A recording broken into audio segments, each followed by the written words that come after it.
जब तक शरीर में जान है तब तक जंग लड़ेंगे, और जब शरीर से प्राण त्याग जाएंगे तो हमारे जो सहयोगी, जो हमारे साथी है, वो इस जंग को जारी रखेंगे और उसमें बदलाव जरूर लाएंगे। आम जन कौन है? आप हम में से ही है, और हम सबकी लड़ाई लड़ रहे हैं। आम जन को परेशानी नहीं है, सरकार को परेशानी है इस आंदोलन से। नमस्कार, स्वागत है आपका ब्रेकिंग न्यूज वाला पे। मैं ऋतुराज तोमर लेकर आया हूँ आपके बीच भोपाल करणी सेना के हो रहे जन आंदोलन से लाइव।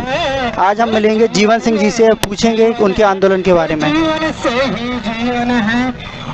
जीवन सिंह जी, क्या अभी तैयारी है? आप क्या सरकार से मांग कर रहे हो? कैसे सरकार आपकी बात सुनेगी? हमारी जो 22 सूत्री मांगे हैं उनको लेके हम अभी तक तटस्थ हैं और भूख हड़ताल पे हैं। 7 तारीख से ही हमने भूख हड़ताल रख रखी थी, पर हमने 8 को घोषणा करी थी, जबकि हम पहले ही कर चुके थे कि 7 और 8 को हम भूख हड़ताल पे रहेंगे। और 8 को जब प्रशासन नहीं माना तो हमने वो कंटिन्यू है हमारी भूख हड़ताल, और हम भूख हड़ताल पे ही जब तक हमारे शरीर में प्राण है तब तक ये भूख हड़ताल चलेगी, और जब तक हमारी मांगे नहीं मानी जाती तब तक चलेगी। तो क्या ये जो आंदोलन है, ये अभी लोग इसको एक जातिगत आंदोलन बना रहे हैं, तो ये एक जातिगत आंदोलन है, एक सामाजिक आंदोलन है? ये सारे समाज को साथ में लेके क्षत्रिय समाज का आंदोलन, सर्व समाज को साथ में लिया है। हमने लिखा भी है, हमने निमंत्रण भी दिया है, सर्व समाज को निमंत्रण दिया है और सर्व समाज उपस्थित भी हुआ है। उनका पूरा योगदान रहा है हमें, हर समाज का, भले वो पाटीदार समाज हो, गुजर समाज हो, धनगर समाज हो, या जितने भी ओबीसी में संगठन आते हैं, जैसे कि धाकड़ समाज हो, और भी बहुत सारे समाज है जो ओबीसी में आते हैं, और जनरल में भी बहुत सारे समाज है,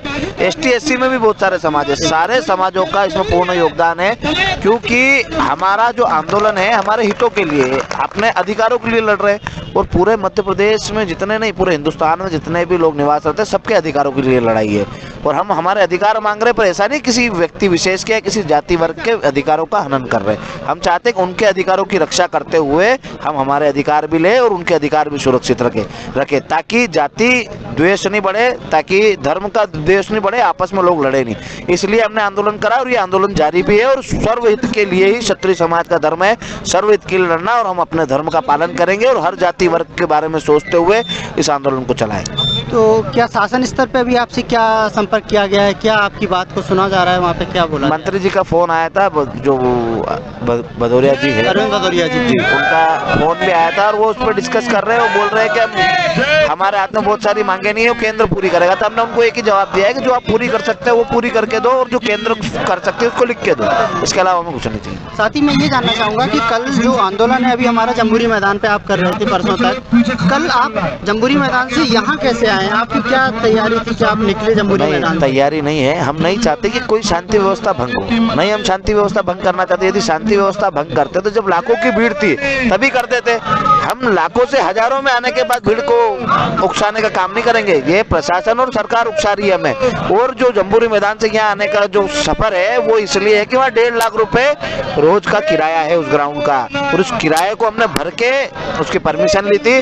और वहाँ पर जब वो 1.5 लाख रुपए का जो हमारा जो समय था वो पूरा हो चुका था, तब वहाँ से उठ के हमने सोचा कि महाराणा प्रताप जो मूर्ति है वहाँ पर हम माल्यार्पण करेंगे, और वहाँ पे ही पास में शेड है, उसमें बैठ कर हम हमारा अनशन जारी रखेंगे। हमने सबको घर भेजा इसलिए कि यहाँ कोई उपद्रव नहीं हो, यहाँ कोई शरारती तत्व घुस के हमारे लोगों पे इल्जाम नहीं लगाए कि इन लोगों ने तोड़फोड़ करी है। इसलिए सबको हमने समझाइश दी और सबको घर भेजा, तो सब लोग गए भी सही। और आपने देखा होगा इतने लाखों की संख्या में लोगों के होने के बाद भी एक ईंट तक नहीं हिली है कहीं मकान की, या कहीं भी एक शीशा भी नहीं फूटा है, क्योंकि हमारी कौम संस्कारी है। और जो सर्व समाज हमारे साथ आई थी वो भी संस्कारी है, क्योंकि मध्य प्रदेश नहीं, हिंदुस्तान का हर एक व्यक्ति जिसके दिल में तिरंगा है, जिसको देश से प्रेम है, वो कभी ऐसा काम नहीं करता कि कोई नुकसान संपत्ति को पहुंचे या सरकार को।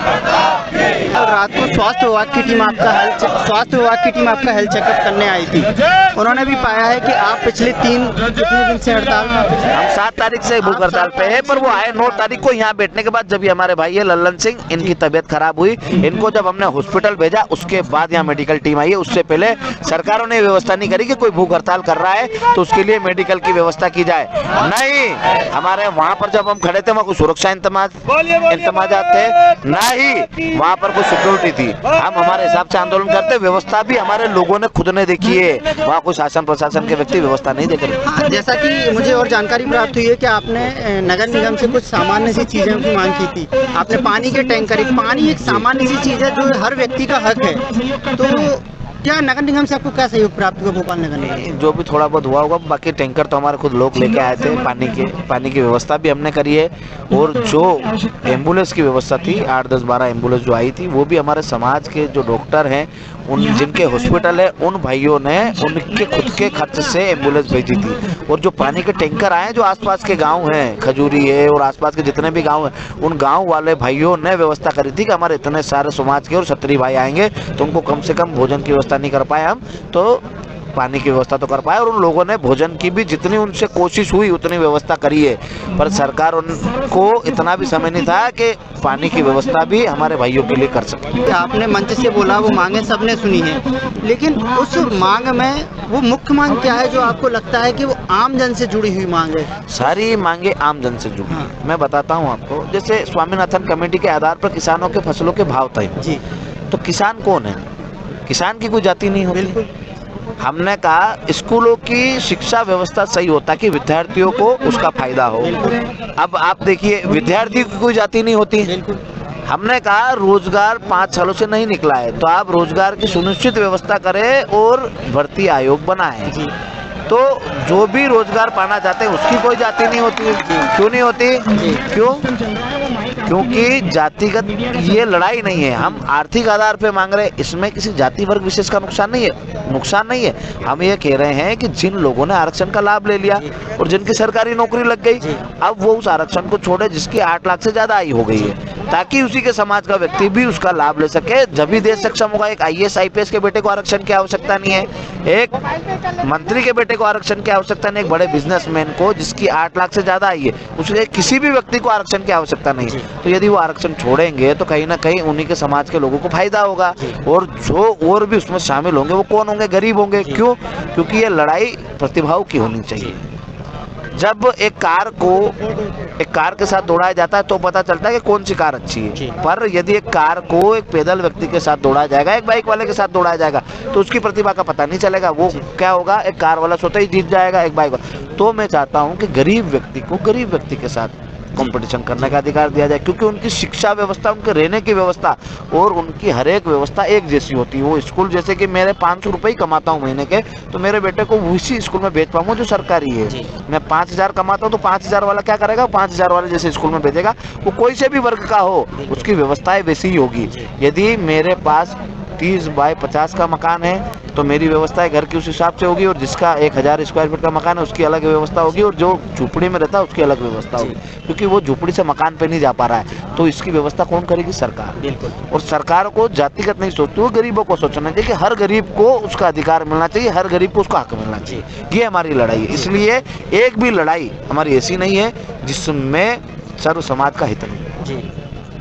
नहीं, तो ये आपने जो आर्थिक आरक्षण की बात करी, ये बात बिल्कुल सही है कि ये एक सभी के लिए ये काम करेगी। साथ ही साथ इसमें आपने एक एक्ट की बात करी है, ST SC एक्ट में जो बदलाव की मांग करी, हमने कहा है यदि किसी ST SC वर्ग के भाई के साथ अन्याय होता है, कोई उसे मारता है, पीटता है या कुछ भी गलत करता है उसके साथ, तो उस जो गलत करता है उसको सजा मिलनी चाहिए। भले उसमें सजा का प्रावधान बढ़ा दे, मगर जो निर्दोष है, जो एक युवा है या बुजुर्ग है या महिला है जिसने कोई दोष किया ही नहीं है, वो घर में था या कहीं और था, और उस पर यदि द्वेषतापूर्ण किसी ने मुकदमा कर दिया तो वो निर्दोष होते हुए भी जेल काटता है, तो उसकी आत्मा कितनी दुखती है। वो जातिगत संघर्ष में जरूर गिरेगा, कि वो सोचेगा कि इस जाति के व्यक्ति ने मेरा भविष्य खराब करा है, इस जाति के व्यक्ति ने मेरे को झूठा फंसाया है, तब जातिगत संघर्ष बढ़ेगा। तो हम चाहते हैं कि जातिगत संघर्ष ना बढ़े, इसलिए उसमें जांच का प्रावधान हो, और जांच का प्रावधान हमारा मौलिक अधिकार है। कि एक आतंकवादी को भी पकड़ा जाता है तब उसकी जांच होती है, पर आज एक सामान्य OBC जो इस देश में 72% है, उसके ऊपर यदि एट्रोसिटी लगता है तो जांच नहीं होती, सीधे जेल भेज दिया जाता है। तो हम चाहते हैं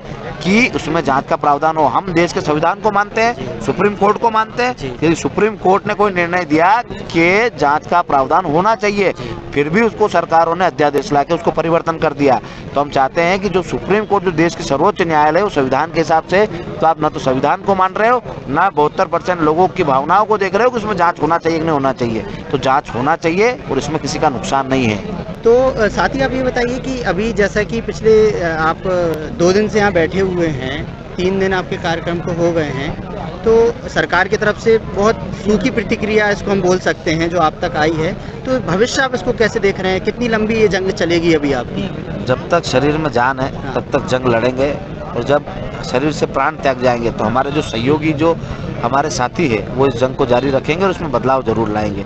सरकार चाहती है कि ये व्यवस्था परिवर्तन की लड़ाई को सत्ता परिवर्तन की ओर ले जाया जाए, तो हमारे प्राणों के जाने के बाद भी ये लोग कर सकते हैं, पर हम इस आंदोलन से हटने वाले नहीं हैं। जब हमने रण में पांव रख दिया है तो रण से मुख नहीं फेरेंगे। नहीं तो लेकिन सरकार अभी आपको एक स्थान पर रोके हुए है, ये कब तक इस यहाँ पे आप रह सकते हो? सरकार एक समय के बाद बोलेगी नहीं, आप आम जन को परेशानी हो रही है आपके यहाँ बैठने से, धरने पे बैठने ये से। कौन है? ये जितने भी, ये भी तो आमजनी है, हमको भी तो परेशानी है। सरकार हमको क्यों रोक रही है? ये जब उनको दूसरे की समस्या दिख रही है तो हमें हमारी समस्या उनको नहीं दिख रही कि हमको कितनी परेशानी है। और आमजन कौन है? आप हम में से ही है और हम सबकी लड़ाई लड़ रहे हैं। आमजन को परेशानी नहीं है, सरकार को परेशानी है इस आंदोलन से। आपने बोला है कि ये आम जन का आंदोलन है, आम जन को इससे कोई परेशानी नहीं है। ये बात बिल्कुल सही है कि आपकी जो मांगे हैं वो आम जन से जुड़ी हुई मांगे हैं। आम जन भी चाहता है कि वो बदलाव उन एक्ट में हो, आर्थिक आरक्षण हो। आमजन को परेशानी कैसे आई मैं बताता हूँ। जी। जैसे पहले हमने परमिशन के लिए आवेदन लगाया जी तो उनने वो पहले तो उनने दी नहीं बहुत टाइम तक, फिर दी और फिर परमिशन को निरस्त कर दी और उसके बाद फिर बसों के परमिट निरस्त कर दिए। आम गांव का व्यक्ति, आम शहर का व्यक्ति जब अपने निजी खर्च से भोपाल जन आंदोलन में शामिल होना चाहता था, पहुंचना चाहता था, तब उसकी गाड़ी के जो परमिट था, बस का जो परमिट था, वो एंड टाइम पे कैंसिल किया गया। कुछ लोगों को जो परमिट लेने के उनको परमिट ही नहीं दिया गया और फिर बसें जो बंद की गई, उसके बाद ट्रेनें बंद कर दी गई। और ऐसे इस प्रकार से जो लोग आ रहे थे गाँवों से उनको थाने के स्तर पर रोका गया, उनकी गाड़ियाँ चेकिंग की गई, उसके बाद 5-5, 7-7 किलोमीटर फोर लाइन पर रोका गया और उनको परेशान किया गया कि आप उस आंदोलन में मत पहुँचो। तो ये आम जन को परेशानी हुई। इस आंदोलन से आम जन को परेशानी नहीं, जब इतने लाखों लोग इकट्ठे हुए और यहाँ की एक पत्थर नहीं हिला, एक ईंट नहीं हिली और अभी भी हम यहाँ बैठे हैं शांतिपूर्ण तरीके से अपना आंदोलन कर रहे हैं, सारी व्यवस्थाएं हम खुद कर रहे हैं। उसके बाद आम जन को काई की परेशानी? आम जन हमारे साथ है और हमारे साथ लड़ना चाहता है। ठीक है ना। तो जैसा कि आपने बोला है कि जब तक है जान तब तक आप यहाँ रहेंगे, तो सरकार अभी इंदौर में व्यस्त है, विभिन्न प्रकार के आयोजन हो रहे हैं। कल देश के प्रधानमंत्री इंदौर आए हुए थे, आज देश की महामहिम राष्ट्रपति इंदौर आई हुई हैं। तो इस बीच में आपको क्या लगता है कि ये जो आपकी मांग है वो इंदौर तक, सरकार तक पहुंचनी चाहिए, राष्ट्रपति तक भी पहुंचनी उनके चाहिए? पास आवाज उन ये जो लाखों लोगों का हुजूम था, उनके कानों में, उनके दिमाग, मस्तिष्क में, सब में यही दिख रहा है कि इतने लोग अपने हक अधिकारों के लिए लड़ने आए हैं। पर क्या मैं समझ नहीं पा रहा हूँ कि क्या सरकारों की मजबूरी है कि वो इन जनहितैषी मुद्दों को, राष्ट्रहित मुद्दों को पूरा नहीं करना चाहते? क्यों भड़का रहे हैं लोगों को, क्यों परेशान कर रहे हैं, ये मैं अभी तक समझ नहीं पाया। प्रवासी भारतीय दिवस चल रहा है जिसमें अनेकों विदेशों से आए हुए भारतीय देश में बैठे हुए हैं, तो वो देश की क्या छवि लेकर जाएंगे? वो छवि जो इंदौर में प्रस्तुत की जा रही है या ये छवि जो भोपाल में बन रही है सरकार के प्रति? आप सरकार एक चाह रही है कि ऐसी छवि जाए, जो देश से बाहर गए हैं उन्हें भी पता है कि वो किन दुखों के कारण वहाँ गए हैं। यहाँ उनको रोजगार नहीं मिल पाया, इसलिए वो अपना लालन पोषण करने के लिए वहाँ कमाने गए हैं, वहाँ अपना नौकरी पैसा चला रहे हैं, कोई बिजनेस चला रहे हैं। तो उनको पता है कि यहाँ स्थितियाँ क्या है, इसलिए उनको अपना देश छोड़ के जाना पड़ा।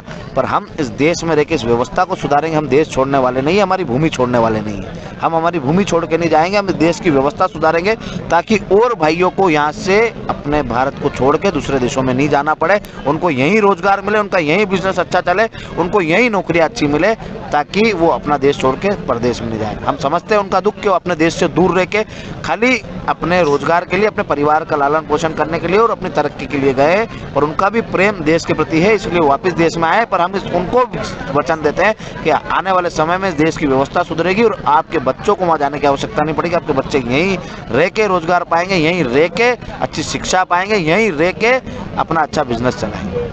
चलिए, तो धन्यवाद। ये थे जीवन सिंह शेरपुर जी, और आज हमने इनसे बात करके जाना कि कैसे ये आंदोलन आगे अभी विकराल रूप लेगा।